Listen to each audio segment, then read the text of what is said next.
We watching Thug So Immortal. he was shot and then survived. And, It's the realest Tupac DVD. Pulled into the ambulance, giving the finger, and then came back to his case the next day to find out, whether they prosecuted him or not, whether he was guilty or not. I mean, that was it. Legend was made. There was no turning back. Let me pause that. For the hip hop, community as far as Tupac was concerned. Yeah, the legend was made. Hands down, Pac is like the greatest rapper, that ever came out, his lyrics wasn't all that, but his lyrics was all that. Like, he talked with feelings, so he was dealing with pain. And, when he got shot, that just brought a whole different, press to him. It's like a boxing match. Like, you get a shot at the championship. It just brought that whole different, new, crazy style to Pop.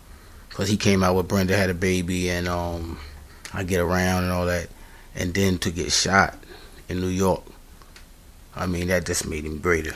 You know what I'm saying? People started noticing who Pop was. We go back. A heroic figure. When he got shot, I feel he got shot for a reason. I like this guy right here. Say he got shot in the balls, that's for raping a girl. He got shot in the hand. That was you ain't gonna hear shit like this. Shit. Then he got shot damn near to the head. Now it's from Haiti. I don't know about all that. And he still lives. He's speaking his mind. I feel that was his chance for him to turn around, because that's when he did Me Against the World. But I feel that all that anger famous album so much that he couldn't hide it. You know what I'm saying? I think he tried, but he couldn't hide it. That's why he always talk about, well, I'm going to die and bury me a G. Well, Pop was dealing with demons. He had a lot of issues. Pop wasn't crazy, but from when he grew up from a little boy until he was 25, when he died, he didn't really get to be a man. He had it hard. But that's why he was so mentally fucked. His mom was on drugs, and then, his sister, I agree with you. Because he was older, he couldn't do that for her at the time. And, I feel the same way because I live that way. And it's like, by the time you get the money or where you need to go, it doesn't even matter. It's like the money supports the habit now. Exactly. You know what I'm saying? So, he wasn't crazy. He had a lot of sense. But there was a lot of things he couldn't control. It's the demons. After he went to jail for his it was the demons. He just couldn't handle all them issues. And nobody would bail him out. His bail was set at $1 million. Of course niggas ain't gonna bail him out. Guy that was just a bad boy. His media image portrayed him as someone completely out of control. That's right, the press. Who was very much like his screen persona. Nobody would bail him out. Nobody would put up the $1 million. And the only person that did that was Suge Knight of Death Row Records. Because he's seen the money. Bad boy Puppy was the crown fucking Don. Even though Suge, as big as he was, and Snoop, at that point, they just... That's how Pac was feeling at that time. They took the whole shit. Because Suge had Snoop to worry about with the trial. He couldn't be out there. That's what he's supposed to do. Right. Into Tupac. A young captain. I want to join the family, dog. He joined it. Took over that motherfucker, too. Got me out. I'm out. I'm in the family. Chill got him out. See him? He put some safety shit, me and this nigga. Me and this nigga shit. Same nigga that people say that got you shot. Every night we stayed up. We tossed it up together. We went out. We went to Mexico together. Went to Hawaii together. We went everywhere. Took this chain right here. Here goes Suge. Most popular item in the world. Pac made that chain. He took Snoop ain't make that. Flashed it on all Pac made that chain. Flashed it all the time. It was the proudest thing he could be involved. He was the greatest rapper on Death Row. The best rapper. Pac got from a real deep background. He do. For the Panther Party. And Pac used to say, me and you and Death Row, we like the Panthers Party. But we're not going around there saying black power, this black power. He was caught between two worlds. Stuff. We feed people, we give them jobs, we give them exactly. Hope. He had a heart. To be a leader. He had the charisma to be a leader. He had the intelligence to be a leader.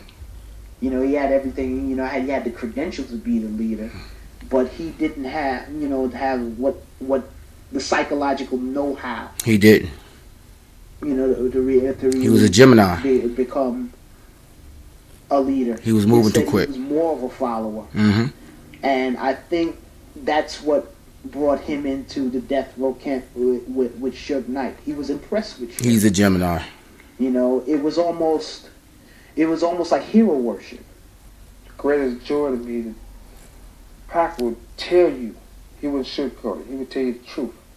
Like the first time. This nigga right here was the leader. Shouldn't have been. First time he ever been to a basketball game in his whole entire life, I took him. And it was the Lakers playing the Bulls. Yeah, he took Pac to the first game. Come on. On the floor.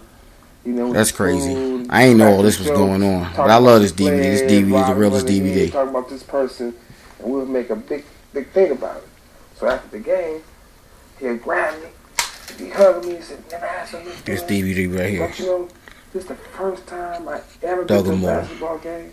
It's a real DVD. So you look back and go, man, yeah, that's like you actually done something good. My four of my partners, we flew down. I love this DVD. Down there, and niggas going in, man. Clubs and hanging out. And they talking about whooping Pac ass and everything. So, come on, this is the realest DVD. All that other shit. And we asked them what time the club closed. And they say, oh, it closed around whenever Pac and them leave. We say, Pac in there? So yeah, so we need to hook up with our boy. We look at he in his drop top Rolls Royce. Yeah. I'm proud of him. I said, Pac, West Side. Car, you know what I'm saying?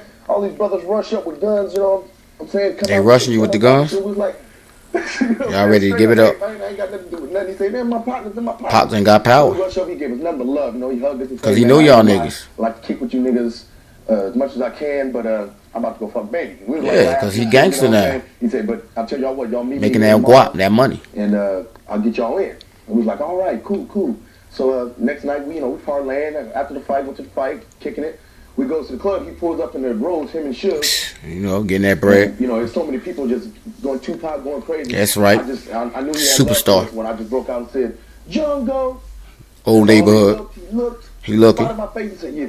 There you go. I do the same thing for my niggas. Even if I ain't fucking with y'all. Yeah, man, y'all niggas meet me in the back. And I get y'all Pac a real nigga. About an hour, you know what I'm saying? My partners is ready to go. Say, man, fucking, he ain't getting the thing. He ain't forget shit. Late night, you know what I'm saying? Let's get on. Right when we get ready to leave, he sticks his head off the That's right. And said, there he is right there. That's right. He a real nigga. Could have been got y'all in there, though. We in the back chilling like superstars, you know what I'm saying? Danny Boy. Pac could have been got y'all in there. Tyson, Pac, Suge. We back there just kicking like just talking. Giants, you know what I'm saying? He give whatever y'all want to drink, man. You know, we drinking.